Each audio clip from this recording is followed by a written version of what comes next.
ಚಲೋನೋ up ಚಲೋನೋ ಕೇಳಿದಂಗೆ ಆಗ್ತದೆ. ಒಂದ್ ಕಡೆ ಬಾಲ್ಯ, ತಾರುಣ್ಯ, ಈಗ 56 ವಯಸ್ಸನ್ನ ಹೇಗಿತ್ತು ಸರ್ ಅನುಭವ ಒಟ್ಟಾರೆ?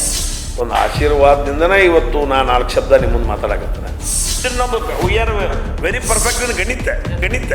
ತಾವು ಕಿರಿಯ ವಯಸ್ಸಿನಲ್ಲಿಯೇ ಜನಸೇವೆಯನ್ನ ಮಾಡ್ತಾ ಇದ್ದೀರಿ, ಆ ಅನುಭವ ಹೇಗಿತ್ತು ಸರ್?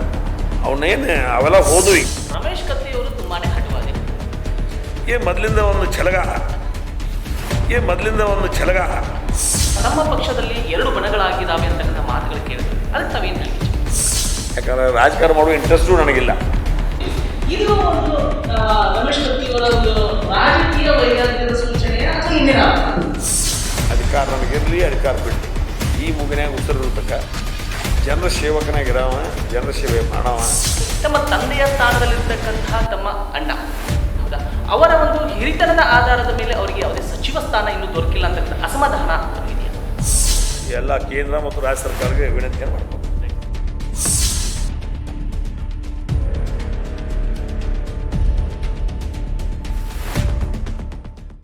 ಪ್ರಿಯ ವೀಕ್ಷಕರೇ, ಅಕ್ಟೋಬರ್ 21, 1964ರಲ್ಲಿ ಶ್ರೀ ವಿಶ್ವನಾಥ ಹಾಗೂ ಶ್ರೀಮತಿ ರಾಜೇಶ್ವರಿ ದಂಪತಿಗಳ ಕಿರಿಯ ಸುಪುತ್ರರಾಗಿ ಜನಿಸಿ ಹುಟ್ಟುತ್ತಾ ಅಣ್ಣ ತಮ್ಮಂದಿರು, ಬೆಳೆಯುತ್ತಾ ದಾಯಾದಿಗಳು ಎಂಬ ನಾಣ್ಣುಡಿಯನ್ನು ಸುಳ್ಳು ಮಾಡಿದ ಸಹೋದರರಿವರು. ಅಣ್ಣ ಮಾಡುವ ಕಾರ್ಯಗಳಿಗೆ ತಮ್ಮ ಬೆನ್ನೆಲುಬಾಗಿ ನಿಂತರೆ, ತಮ್ಮ ಮಾಡುವ ಜನಪರ ಕೆಲಸಕ್ಕೆ ಅಣ್ಣ ತಂದೆಯ ಸ್ಥಾನದಲ್ಲಿ ನಿಂತು ಮಾರ್ಗದರ್ಶನ ಮಾಡ್ತಾರೆ. ಜನಸಾಮಾನ್ಯರಲ್ಲಿ ಅಸಾಮಾನ್ಯರಾಗಿ ಬೆಳೆದು ಎಲ್ಲರಿಗೂ ಮಾದರಿ ಎನಿಸಿರುವ ವ್ಯಕ್ತಿಯವರು. ಅದ್ಯಾರು ಅಂತೀರಾ? ಅವರೇ ನಮ್ಮ ಮಾಜಿ ಸಂಸದರು, BDCC ಬ್ಯಾಂಕ್ ಅಧ್ಯಕ್ಷರು ಆಗಿರುವ ಶ್ರೀ ರಮೇಶ್ ಕತ್ತಿಯವರು. ಅವರು 57ನೇ ವಸಂತಕ್ಕೆ ಪಾದಾರ್ಪಣೆ ಮಾಡುತ್ತಿರುವ ಹಿನ್ನೆಲೆಯಲ್ಲಿ ನಮ್ಮ ಸತ್ಯಂ ವಾಹಿನಿಯಿಂದ ಅವರೊಂದಿಗೆ ಜನನಾಯಕ at 57 ಎಂಬ ವಿಶೇಷ ಸಂದರ್ಶನ ಮಾಡಲಾಯಿತು. ಹೇಗಿತ್ತು ರಮೇಶ್ ಕತ್ತಿಯವರ ಬಾಲ್ಯ ಜೀವನ? ಅವರು ರಾಜಕೀಯ ನಿವೃತ್ತಿ ಹೊಂತಾರ? ಅವರ ಅಗಾಧ ಜ್ಞಾಪಕ ಶಕ್ತಿಯ ಗುಟ್ಟೇನು? ಈ ಎಲ್ಲ ಪ್ರಶ್ನೆಗಳಿಗೆ ಅವರೇ ಉತ್ತರ ನೀಡಿದ್ದಾರೆ. ಅದೇನು ಅಂತ ನೋಡೋಣ ಬನ್ನಿ. ಸರ್ ನಮಸ್ಕಾರ. ನಮಸ್ಕಾರ ಸರ್, ಪ್ರಪ್ರಥಮವಾಗಿ ತಮಗೆ ಹುಟ್ಟುಹಬ್ಬದ ಹಾರ್ದಿಕ ಶುಭಾಶಯಗಳು ಸರ್. ತುಂಬಾ ಧನ್ಯವಾದ. ಸರ್, ಈಗ ತಾವು ಕಿರಿಯ ವಯಸ್ಸಿನಲ್ಲಿಯೇ ಜನಸೇವೆಯನ್ನ ಮಾಡ್ತಾ ಇದ್ದೀರಿ, ಆ ಅನುಭವ ಹೇಗಿತ್ತು ಸರ್? ಜನಸೇವೆಯಲ್ಲಿ ತೊಡಗಿಸಿಕೊಂಡಾಗ ತಮ್ಮ ಅನುಭವ ಹೇಗಿತ್ತು? ವಿಶೇಷವಾಗಿ ನಾನು 18 ವಯಸ್ಸಿನಲ್ಲಿದ್ದಾಗ ನಮ್ಮ ತಂದೆ ಶಾಸಕರಾಗಿ ವಿಧಾನಸಭೆಯಲ್ಲಿ ನಿಧನರಾದರು. ಅನಿವಾರ್ಯವಾಗಿ ಬಂದಿರತಕ್ಕಂಥ ಇದೊಂದು ಪ್ರಸಂಗ. ಅಷ್ಟು ಸಣ್ಣ ವಯಸ್ಸಿನಲ್ಲಿ ನನ್ನ ತಂದೆಯನ್ನು ಕಳ್ಕೊಂಡಂಥ ಸಂದರ್ಭದಲ್ಲಿ ಒಂದು ಅಗಾಧವಾಗಿರ್ತಕ್ಕಂಥ ದಿಗ್ಭ್ರಮೇನೂ ಒಂಥರ ಮುಂದೆ ಹೆಂಗೆ ಅನ್ನುವಂಥ ಪ್ರಶ್ನಾರ್ಥಕವಾಗಿರ್ತಕ್ಕಂಥ ಚಿಹ್ನೆ ಇತ್ತು. ಆದರೆ ನಮ್ಮ ತಾಯಿಯವರು ಅಥವಾ ನಮ್ಮ ತಂದೆಯ ಎಲ್ಲ ಮಿತ್ರ ಮಂಡಳಿಯವರು ಮನೆಗೆ ಬಂದು, ಎಲ್ಲ ನಾವಿದ್ದೀವಿ, ಏನೇನು ಕೆಲಸ, ನಿಮ್ಮ ತಂದೆ ಏನೇನು ಕೆಲಸ ಮಾಡ್ತಿದ್ದು ಆ ಕೆಲಸಗಳನ್ನ ಮಾಡ್ಕೊತ ಮುಂದೆ ಹೋಗ್ರಿ, ನಾವು ಅದೀವಿ, ಮಾರ್ಗದರ್ಶನ ಮಾಡ್ತೀವಿ ಅನ್ನೋ ಮಾತ್ರ ಹೇಳಿದರು. ಅದರ ನಂತರಲ್ಲೇ ನಮ್ಮ ತಂದೆಯವರು ಏನೇನು ಮಾಡ್ತಿದ್ರು ಆ ಕೆಲಸಗಳು ಮಾಡ್ಕೊಂಡು ಬರುವಾಗ, ವಿಶೇಷವಾಗಿ ಚಿಕ್ಕವನಿದ್ದ, ಅಷ್ಟೊಂದು ಅನುಭವ ಇದ್ದಿರಲಿಲ್ಲ. ಆದರೂ ಸಹಿತ ನಮ್ಮ ಹಿರಿಯರು, ನಮ್ಮ ಊರಾಗಿರ್ತಕ್ಕಂಥ ದೊಡ್ಡ ಗೌಡ್ರು ಅಂತ ಒಬ್ಬರು ಇದ್ದರು.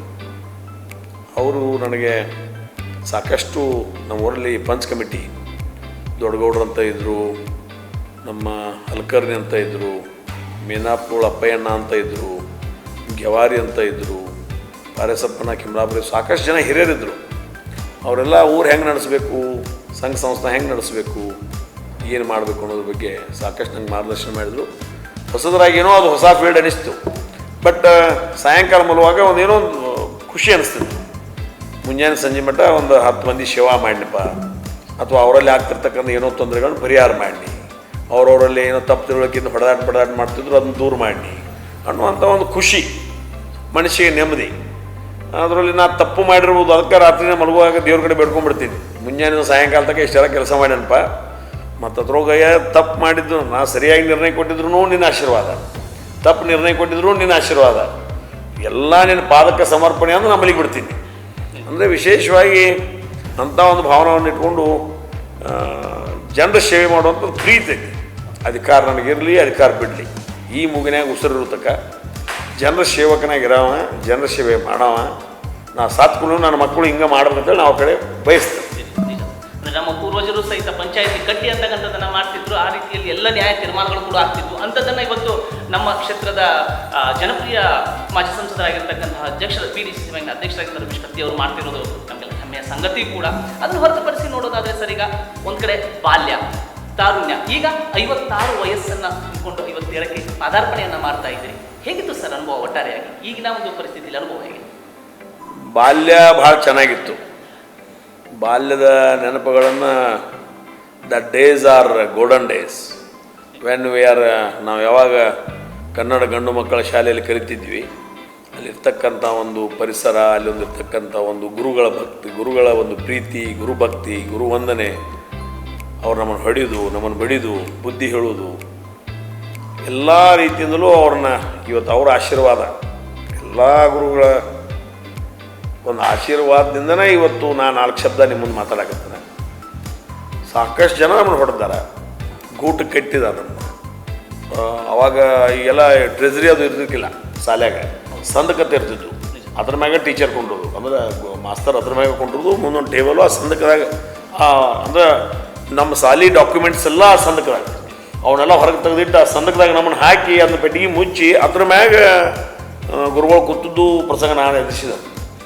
ಜೊತೆಗೆ ಊರಾಗ ನಮ್ಮ ಶಾಲೆಯಾಗ ಹೋದೋಟ ಮಾಡಿಸಿದ್ರು. ಮತ್ತು ನಮ್ಮ ಶಾಲೆ ಅವಾಗೆಲ್ಲ ಪರಿಷೆ ಅದು ಇದ್ದಿರ್ಕಿಲ್ಲ, ಶಗಣ ತಂದು ಸಾರಿಸ್ಬೇಕು. 15 ದಿವ್ಸಕ್ಕೊಮ್ಮೆ ಅದು 3 ಮಂದಿ ನೇಮಿಸ್ತಿರು ಸಾರ್ಸೋ ಸಲುವಾಗಿ. ಅವಾಗ ನಾನು ಹೋಗಿ ಒಂದಿಬ್ಬರು ನೀರು ತರಕ್ಕೆ ಹೋಗ್ತಿರು, ಒಂದಿಬ್ಬರು ಶಗಣ ತರಕ್ಕೆ ಹೋಗ್ತಿರು. ನಾನು ಶಗಣ ತರಕ್ಕೆ ಹೋಗಿ ಅಂದರೆ ಅವನ್ನೇನು ಅವೆಲ್ಲ ಹೋದ್ವು. ಈಗ ಯಾರಿಗೆ ಅವ್ರ ಮುಂದೆ ಹೇಳ್ಕೊಂಡ್ರೆ ಒಬ್ಬೊಬ್ರು ಏನಪ್ಪ ಇವ್ ಅತಿಶಯೋಕ್ತಿ ಹೇಳಾಕತ್ತಾನ ಅನ್ಬೋದು. ಬಟ್ ಆಗಿನ ದಿನ, ಆಗಿನ ಜಾತಿ, ಮತ, ಪಂಥ ಏನೂ ಇಲ್ಲ. ನಾವು ವಿದ್ಯಾರ್ಥಿಗಳು, ನಾವು ಇಲ್ಲಿ ಕಲಿಯಾಕೆ ಬಂದೀವಿ. ಅವನ ಕಿಶದಾಗಿ ನಾವು ತೆಗೆದಿದ್ವಿ, ನಮ್ಮ ಕಿಶದಾಗಿ ಅವ್ರು ತೆಗೆದಿದ್ರು. ಈ ಅಮೇರಿಕಾದ ಉಪ್ಪಿಟ್ಟು ಬರ್ತಿತ್ತವ, ಅಮೇರಿಕಾದಿಂದ ಏನೋ ಒಂದು ಉಪ್ಪಿಟ್ಟು ಬರ್ತಿತ್ತು, ಗೋಧಿ, ಅದೇನಿಲ್ಲ ಮಾಡ್ತಿರ್ಕಿಲ್ಲ. ನೀರು ಕುದಿದಿರ್ತದೆ, ಕುದಿಯುವಂಥ ನೀರು, ಅದ್ರೊಳಗೆ ಅದನ್ನು 25 kg ಏನೋ ಇರ್ತಿತ್ತು.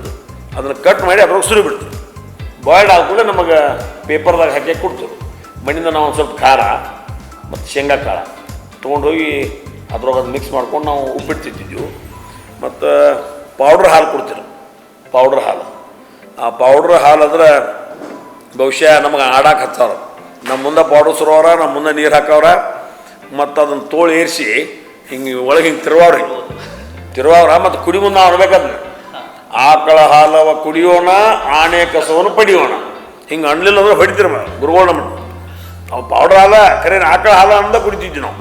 ಅಂದ್ರೆ ಆಗಿನ ಒಂದು, ಮತ್ತು ಈಗಿನ ಪರಿಸ್ಥಿತಿ ಸಾಲಾಗಿದ್ದಿರ್ಕಿಲ್ಲ. ಈಗೇನಾಗೈತಿ, ಹುಡುಗರನ್ನ ಬಡೋ ಕೂಡಲೇ ಹೋಗಿ ಈಗ ಕಂಪ್ಲೇಂಟ್ ಮಾಡೋದು, ಗುರುಗಳ ಮ್ಯಾಗ ಕಂಪ್ಲೇಂಟ್, ಅವ್ರ ಮ್ಯಾಗ ಕಂಪ್ಲೇಂಟ್ ಅಂದ್ಕೂಡ ಈಗ ಆ ಒಂದು quality of education now is totally drop. Quality of education why it should be drop? Because of only parents.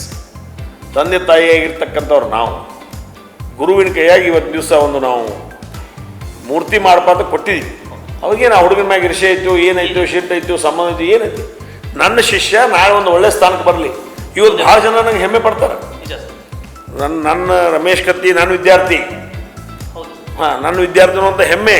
ನಗರ ಸಲ ನಾವು ಹೋಗೋ ಮುಂದೆ ನಾನು ಕಲಿಸಿದ ಗುರುಗಳು ಯಾರು ಭೇಟಿ ಆದ್ರೆ ಗಾಡಿ ನಿಲ್ಲಿಸಿ ಅವ್ರ ಕಾಲು ಮುಗಿದು ಅವ್ರನ್ನ ಬೇಡ ನನ್ನ ಗಾಡಿಯಾಗ ಕರ್ಕೊಂಡು ಅವ್ರು ಎಲ್ಲಿ ಬೇಕಾದ್ರೆ ಅಲ್ಲಿ ಬಿಟ್ಟು ಆಮೇಲೆ ನಾವು ಮುಂದೆ ಹೋಗಿದ್ದೀವಿ. ಅಂತ ಅನ್ಯೋನ್ಯವಾಗಿರ್ತಕ್ಕಂಥ ಗುರು ಶಿಷ್ಯರ ಒಂದು ಸಂಬಂಧ ಇವತ್ತು ನಮಗೆ ನೋಡಕ್ಕೆ ಸಿಗಾಕತ್ತಿಲ್ಲ. ಬಟ್ ಅವರು ಇಟ್ಟಂಥ ಉಳಿ ಪೆಟ್ಟಿನಿಂದ ಇವತ್ತು ರಮೇಶ್ ಕತ್ತಿ, ಇವತ್ತು ಏನೋ ಆಗಿದ್ರು ರಮೇಶ್ ಕತ್ತಿ ತಂದೆ ತಾಯಿ ಒಂದು ಸಂಸ್ಕಾರ, ಗುರುಗಳ ಒಂದು ವಿದ್ಯೆ, ಸಮಾಜದ ಹಿರಿಯರ ಒಂದು ಮಾರ್ಗದರ್ಶನ, ಸಮಾಜದ ನಮ್ಮ ಪರಮ ಪೂಜ್ಯರ ಒಂದು ಧಾರ್ಮಿಕ ಭಾವನೆ, ಇವೆಲ್ಲ ಕೂಡಿ ನಾವು ಇವತ್ತು ದಿವಸ ಬೆಳೆದು ಈ ಮಟ್ಟಕ್ಕೆ ಬಂದಿದ್ದೀವಿ. ಬಟ್ ನಮಗೆಲ್ಲ ಇದು ಹೇಳ್ಕೊಳಕ್ಕೆ ಭಾಳ ಖುಷಿ ಅನಿಸ್ತದೆ ನಮಗೆ. ಯಾಕಂದ್ರೆ ನಮಗೆ ಜಾತಿ ಪಥ ಏನೂ ಇದಿರಲಿಲ್ಲ, ಖುಷಿಯಾಗಿದ್ದೀವಿ. ಎಲ್ಲಿ ಯಾರ ಮನೆ ಮುಂದೆ ಹಸು ಆಗ್ತೈತಿ ಅಲ್ಲಿ ಹೋಗಿ ಊಟ ಮಾಡಿ ಬರ್ತಿದ್ವಿ. ಯಾರ ಮನೆ ಮುಂದೆ ಅದು ಯಾವ ಜಾತಿ ಗೊತ್ತಿಲ್ಲ. ಅವ್ರ ಒಟ್ಟ ಹಸು ಆದ್ರನ್ನ ಮುಂಜಾನೆ ನಾಷ್ಟ ಮಾಡೋದಾದ್ರೆ ಯಾರ ಮನೆಯಾಗ ಏನು ಅವಾಗ ನಾಷ್ಟ ಆದ್ರೆ ರೊಟ್ಟಿ, ಹಿಂಡಿ, ಮೊಸರು ಅದ ನಾಷ್ಟ.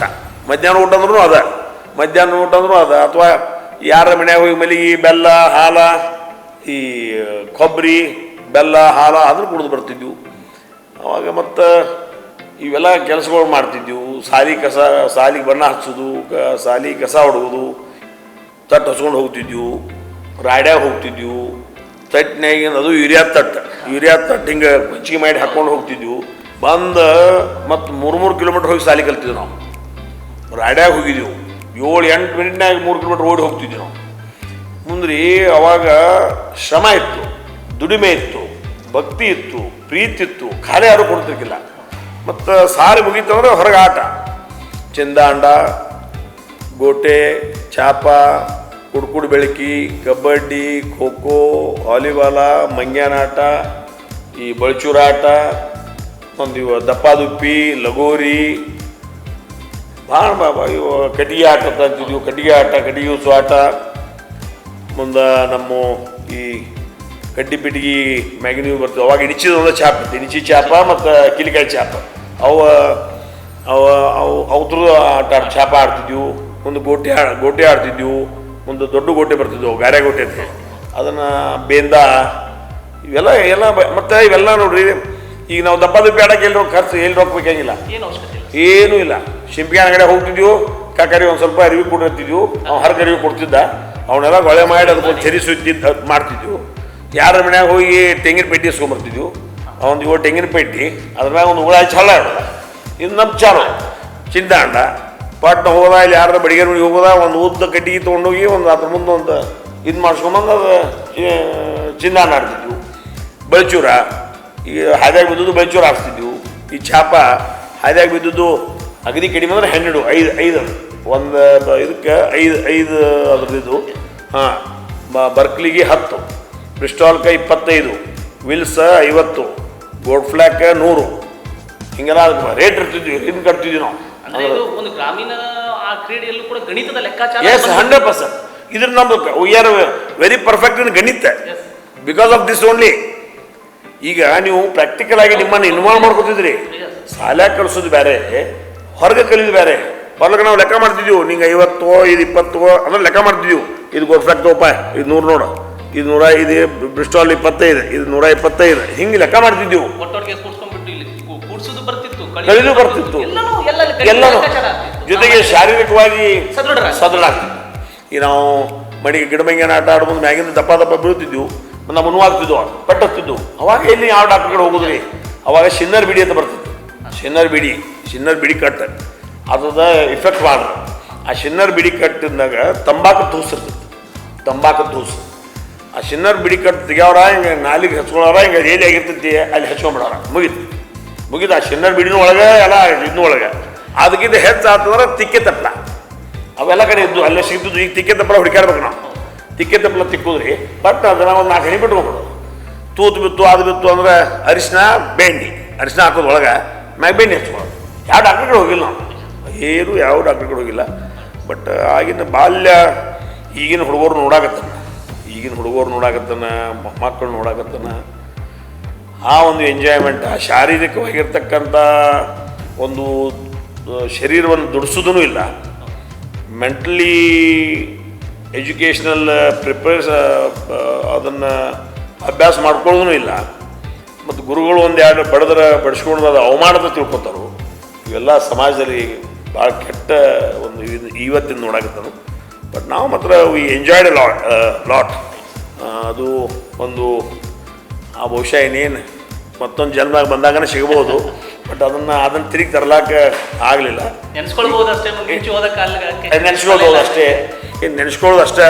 ಬಟ್ ಆಗಿನ ನನ್ನ ಜೊತೆ ಇದ್ದಂಥ ಎಲ್ಲ ದೋಸ್ತರಿಗೆ ನಾ ಇವತ್ತು ಧನ್ಯವಾದ ಹೇಳ್ತೀನಿ, ಮತ್ತು ಗುರುಗಳಿಗೂ ಧನ್ಯವಾದ ಹೇಳ್ತೀನಿ.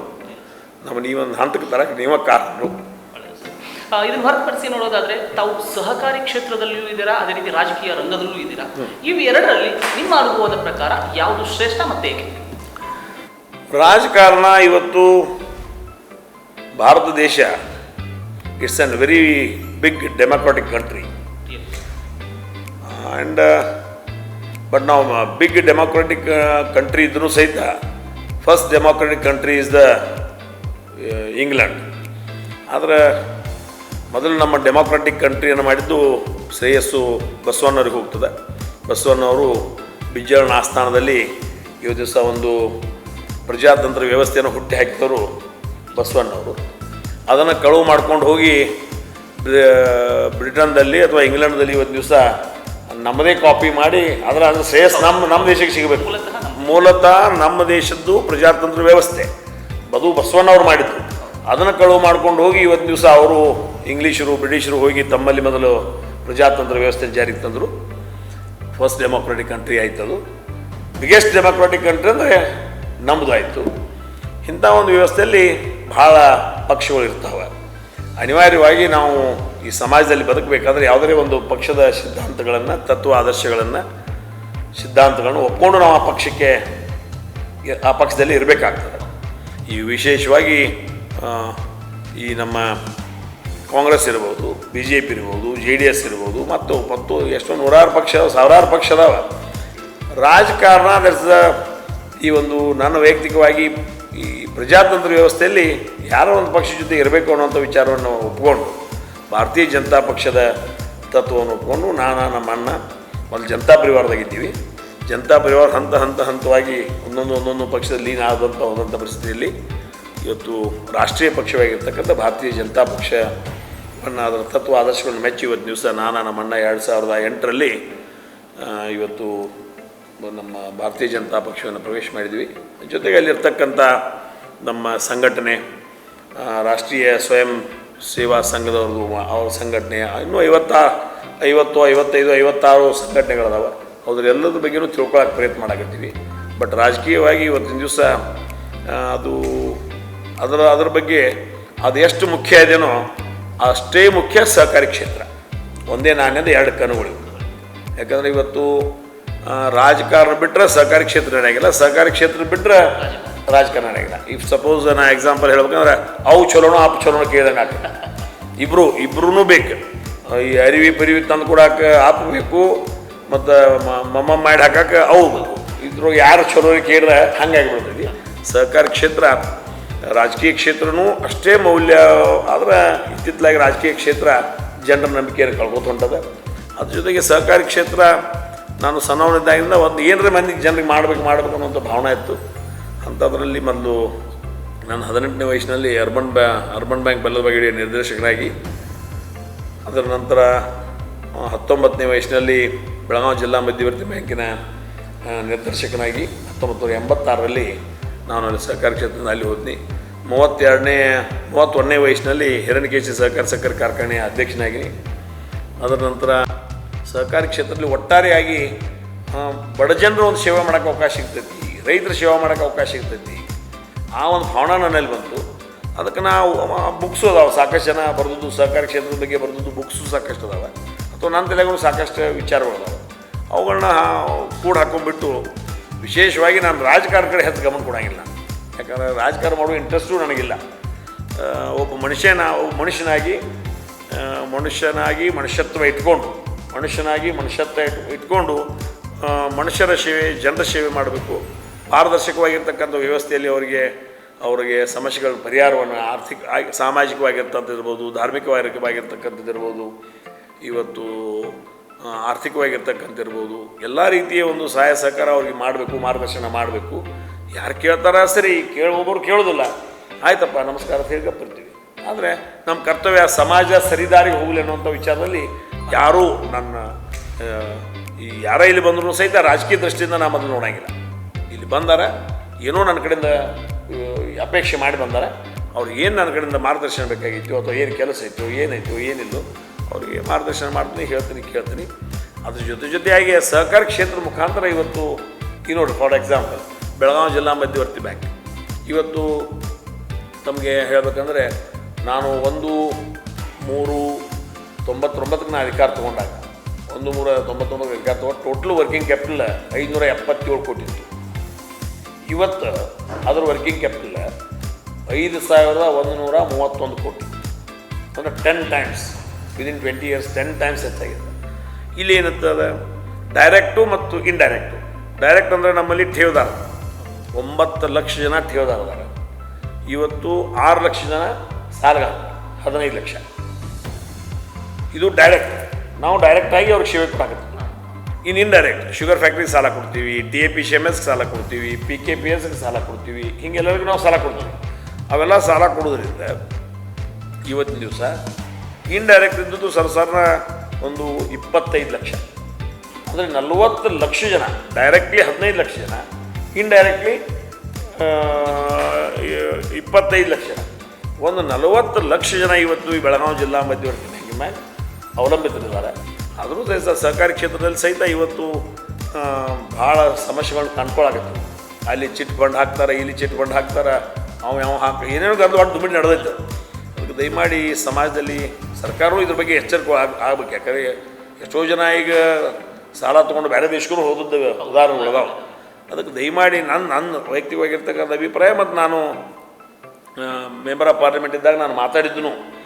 ಅವತ್ತಿನ ದಿವಸ ನಾನು ಹೇಳಿದ್ದು ಎಲ್ಲ ಈ ಆರ್ಥಿಕತೆಗೆ ಸಂಬಂಧಪಟ್ಟಿರ್ತಕ್ಕಂಥ ಎಲ್ಲ ಕೋಆಪರೇಟಿವ್ ಕ್ರೆಡಿಟ್ ಸೊಸೈಟಿ ಇರ್ಬೋದು, ಚಿಟ್ ಫಂಡ್ ಇರ್ಬೋದು, ನಿಮ್ಮ ಸೌಹಾರ್ದ ಇರ್ಬೋದು, ಅರ್ಬನ್ ಬ್ಯಾಂಕ್ ಇರ್ಬೋದು, DCC ಬ್ಯಾಂಕ್ ಇರ್ಬೋದು, PLD ಬ್ಯಾಂಕ್ ಇರ್ಬೋದು, ಯಾವ ಈ ಸಂಘ ಆರ್ಥಿಕವಾಗಿರ್ತಕ್ಕಂಥ ವ್ಯವಸ್ಥೆಯಲ್ಲಿ ಬೆಳೆದಂಥ ಸಂಘ, ಇವನ್ನೆಲ್ಲ ರಿಸರ್ವ್ ಬ್ಯಾಂಕ್ ಆಫ್ ಇಂಡಿಯಾದ ಕಂಟ್ರೋಲ್ ತರಬೇಕು ಅನ್ನೋಂಥ ನನ್ನ ಬೇಕೆ. ಇವತ್ತಿಗೂ ನಾ ಅದನ್ನು ಅವತ್ತೂ ಹೇಳಿದನು ಮತ್ತು ಇವತ್ತಿಗೂ ಹೇಳಕತ್ತಾನೆ. ಮತ್ತು ರಿಸರ್ವ್ ಬ್ಯಾಂಕಿನ ಕಂಟ್ರೋಲ್ಗೆ ನಾವು ತರದೇ ಹೋದರೆ ಒಂದು ದಿವಸ ಗಂಭೀರ ಪರಿಸ್ಥಿತಿ ದೇಶ ಎದುರಿಸಬೇಕಾಗ್ತದೆ.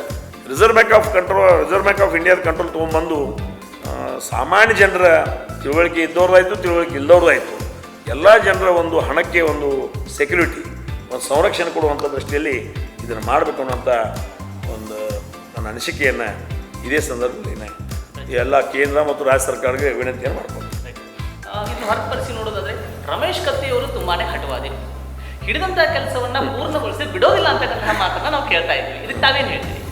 ಈ ಮೊದಲಿಂದ ಒಂದು ಛಲಗಾರ ಮೊದಲಿಂದ ಒಂದು ಐತಿ. ಈಗ ನಾವು ಕಬಡ್ಡಿ ಆಡ್ಬೇಕಾರೆ, ಗೋಟಿ ಆಡ್ಬೇಕಾರೆ ಗೆಲ್ಲು ತಕಾರ ಮನೆಗೆ ಹೋಗ್ಬೇಕಿಲ್ಲ. ಮುಟ್ಟಾಟ ಆಡ್ಬೇಕಾರೆ, ತುಡುಗಾ ಪೊಲೀಸ ಆಡ್ಬೇಕಾರೆ, ತುಡುಗಾ ಪೊಲೀಸ ಇಸ್ಟಾಪ್ ಹತ್ತಿದ್ದೀವಿ ನಾವು ಕಣ್ಕಂಡು. ತುಡುಗಾ ಪೊಲೀಸ, ಇಸ್ಟಾಪ, ಮುಟ್ಟಾಟ, ಕುಂಟಾಟ, ಯಾವುವು ಆಟಗಳಂದ್ರೆ ನಾ ಹಿಂಗೆ ಇನ್ವಾಲ್ವ್ಮೆಂಟ್ ಇತ್ತು ನಮ್ಮದು. ಗೆಲ್ಲುಂದ ಮನೆಗೆ ಹೋಗೋಂಗಿಲ್ಲ, ಒಟ್ಟು ಗೆದ್ದ ಮನೆಗೆ ಹೋಗೋದು. ಅದು ರಾತ್ರಿ 12 ಆಗೋದು, ಗೆದ್ದ ಮನೆಗೆ ಹೋಗೋದು. ಅದು ಒಂದು ರೀತಿ ಏನೋ ಒಂದು ಎಮೋಷ್ನಲ್ ಇದ್ದೀವಿ ನಾವು ಭಯಂಕರ. ಮತ್ತು ಒಂದು ಸ್ವಲ್ಪ ಅವಾಗ ಹುಂಬು ಇದ್ನೆ, ಈಗೇನಿಲ್ಲರಿ, ಆದ್ರೆ ಅವಾಗ ಹುಂಬು ಇದ್ನಿ. ಈ ನಮ್ಮವ್ವ ಅದು ಹೊಡ್ತಾರ ರೈತ, ಈ ನಮಗೆ ಹೊಡ್ತಾಳೆ ನಮ್ಮವ್ವ. ಹೊರತುಪಡಿಸಿ ನೋಡೋದಾದ್ರೆ ವೈಯಕ್ತಿಕ ಬದುಕಿಗಿಂತ ಸಾರ್ವಜನಿಕರ ಒಂದು ಕ್ಷೇಮದ ಬಗ್ಗೆ, ಅದೇ ರೀತಿಯಾಗಿ ಸಾರ್ವಜನಿಕರ ಒಂದು ಸಮಸ್ಯೆಗಳನ್ನು ಆಲಿಸಲು ತಾವು ಹೆಚ್ಚಿನ ಸಮಯವನ್ನು ವಿನಿಯೋಗಿಸ್ತೀರಿ. ಸೊ ಆ ನಿಟ್ಟಿನಲ್ಲಿ ತಮ್ಮ ಕೌಟುಂಬಿಕವಾಗಿ ಯಾವುದೇ ಸಮಸ್ಯೆ ಬಂದಿಲ್ವಾ ಸರ್ ಈ ವಿಷಯ ಕುರಿತಾಗಿ? ಬಂದಿಲ್ಲ, ಬರೋನು ಕೊಡೋದಿಲ್ಲ. ಅದನ್ನು ಯಾವ ರೀತಿಯಾಗಿ ನಿಭಾಯಿಸ್ತೀರಿ? ಇಲ್ಲ, ಯಾಕಂದ್ರೆ ನೋಡ್ರಿ, ನಾನು ನನ್ನ ಬಾಲ್ಯದ ಒಂದು ವ್ಯವಸ್ಥೆಯಲ್ಲಿ ಮೊದಲೇದು ನಿಮ್ಗೆ ಹೇಳ, ಶ್ರೀಮಂತರು ಯಾರು ನನ್ನ ದೋಸ್ತರಿಲ್ಲ, ಎಲ್ಲ ಬಡವರು ನನ್ನ ದೋಸ್ತರು ಎಲ್ಲರೂ, ಎಲ್ಲ ಜಾತಿ ಧರ್ಮದವ್ರು ನನ್ನ ದೋಸ್ತರು. ಅಂದ್ರೆ ಎಲ್ಲರ ಮನ್ಯಾಗ ಈ ಸಮಸ್ಯೆ ಐತಿಲ್ಲ. ನಾ ಏನು ಒಂದು 100 ಮನೆಗೆ ಹೋದ್ರೆ 1000 ಮನೆಗೆ ಹೋದ್ರು 1000 ಮನ್ಯಾಗೂ ಇದೊಂದು ಸಮಸ್ಯೆ ಐತಿ.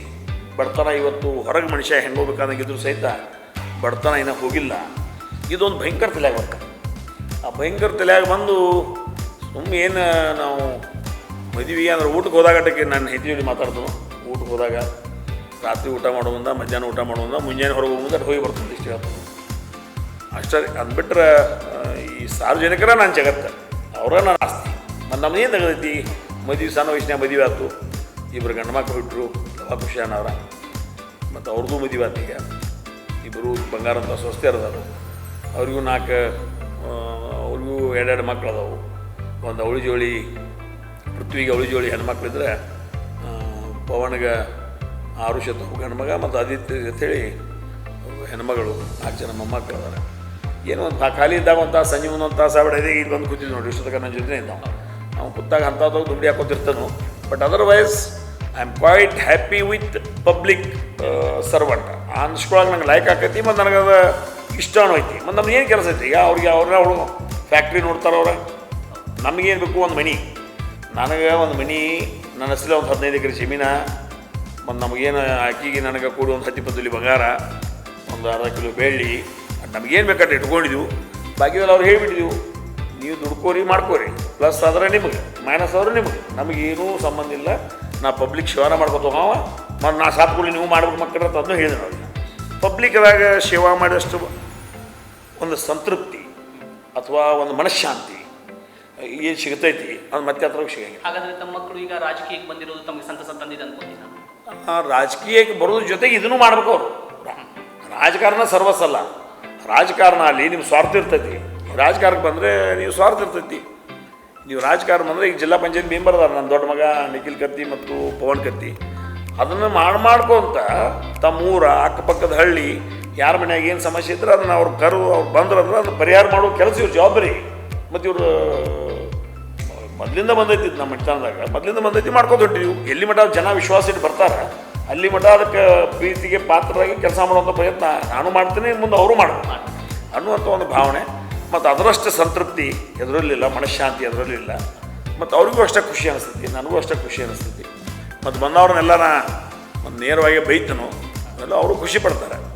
ಸರ್, ಈಗ ಇನ್ನೊಂದು ಕೇಳೋದಂದ್ರೆ ತಮ್ಮ ತಂದೆಯ ಸ್ಥಾನದಲ್ಲಿರ್ತಕ್ಕಂತಹ ತಮ್ಮ ಅಣ್ಣ, ಹೌದಾ, ಅವರ ಒಂದು ಹಿರಿತನದ ಆಧಾರದ ಮೇಲೆ ಅವರಿಗೆ ಯಾವುದೇ ಸಚಿವ ಸ್ಥಾನ ಇನ್ನೂ ದೊರಕಿಲ್ಲ ಅಂತಕ್ಕಂಥ ಅಸಮಾಧಾನ ನಮಗಿದೆಯಾ?